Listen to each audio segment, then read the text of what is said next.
बिस्मिल्लाहिर्रहमानिर्रहीम। अस्सलाम वालेकुम। कैसे हैं आप सब? आज से मैं शेयर कर रही हूँ आपके साथ रमज़ान की कुछ फ्यूजन रेसिपीज़ जो हैं तो पकौड़े, समोसे और चाट ही, लेकिन थोड़े से ट्विस्ट के साथ। तो रेसिपी स्टार्ट करने से पहले आप इस वीडियो को लाइक कर दीजिए। अगर आपने मेरे चैनल को सब्सक्राइब नहीं किया है तो सब्सक्राइब कर लीजिए और इस वीडियो को अपनी फैमिली और फ्रेंड्स के साथ शेयर कर लीजिए। आज जो मैं रेसिपी बना रही हूँ वो है चाइनीज़ पकौड़े। जब आप रेगुलर पकौड़ों से बोर हो जाएं तो एक बार ये रेसिपी ज़रूर ट्राई कीजिएगा। आई एम श्योर फिर आप बार बार बनाएंगे। तो चाइनीज़ पकौड़े बनाने के लिए हमने एक बोल में लिया ऑल पर्पस फ्लावर या मैदा। उसमें हमने ऐड किया कॉर्नफ्लावर। फिर हमने इसमें ऐड की कुछ स्पाइसेस जिसमें थी ब्लैक पेपर और वाइट पेपर। उसके अलावा हमने इसमें डाला सॉल्ट, विनेगर और सोया सॉस। रेसिपी के सारे इंग्रेडिएंट्स और उनकी क्वांटिटीज़ आपको स्क्रीन के अलावा डिस्क्रिप्शन बॉक्स में भी अवेलेबल हैं।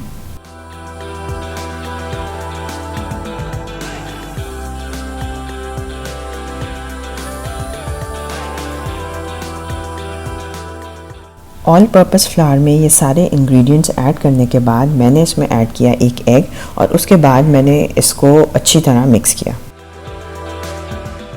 इनिशियली इस बैटर को मिक्स करने के लिए मैंने विस्क इस्तेमाल किया, लेकिन बाद में मैंने टेबल स्पून यूज़ किया, जो कि मुझे लगता है एक ज़्यादा बेटर आइडिया है। इस स्टेज पे मैंने इस बैटर में 1 से 2 टेबल स्पून पानी ऐड किया, लेकिन हमें इस बैटर को बेसिकली थिक ही रखना है।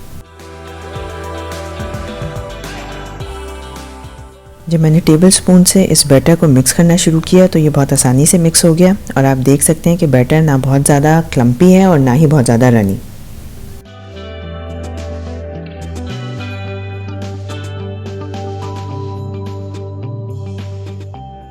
अब इस बैटर में हम ऐड करेंगे सारे चाइनीज़ वेजिटेबल्स, जिसमें मैंने ली कैबेज यानी बंद गोभी, हरी प्याज, गाजर, शिमला मिर्च और हरी मिर्चें।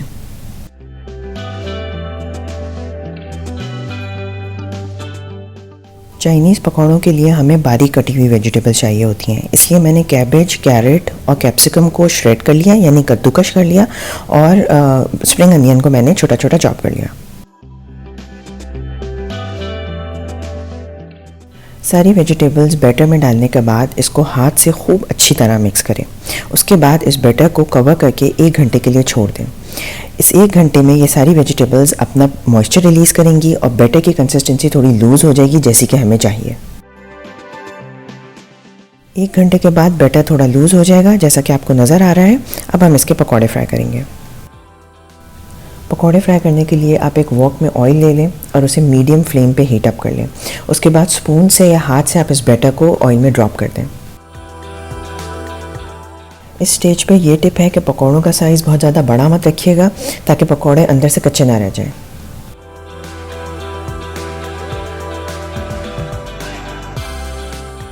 जब एक साइड से पकौड़े गोल्डन ब्राउन हो जाएं तो आप इसकी साइड टर्न कर दें और उसको भी गोल्डन ब्राउन होने तक पकाएं। पकौड़ों को बहुत ज़्यादा डार्क ब्राउन नहीं करना है क्योंकि ये बेसन से नहीं मैदे से बने हैं, तो ये गोल्डन ब्राउन में ही इंशाल्लाह अंदर तक पक जाएंगे। पकौड़े जब रेडी हो जाएं तो उन्हें पेपर टॉवल पे निकालें और गरम गरम एंजॉय करें।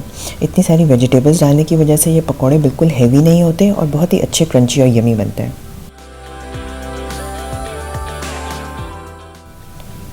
मुझे उम्मीद है कि आपको ये रेसिपी पसंद आएगी। हमेशा की तरह मेरी दुआ है कि अल्लाह ताला आपको और मुझे आसानियाँ अता फ़रमाए, हमारी तमाम रोज़े और इबादतें कबूल फ़रमाए।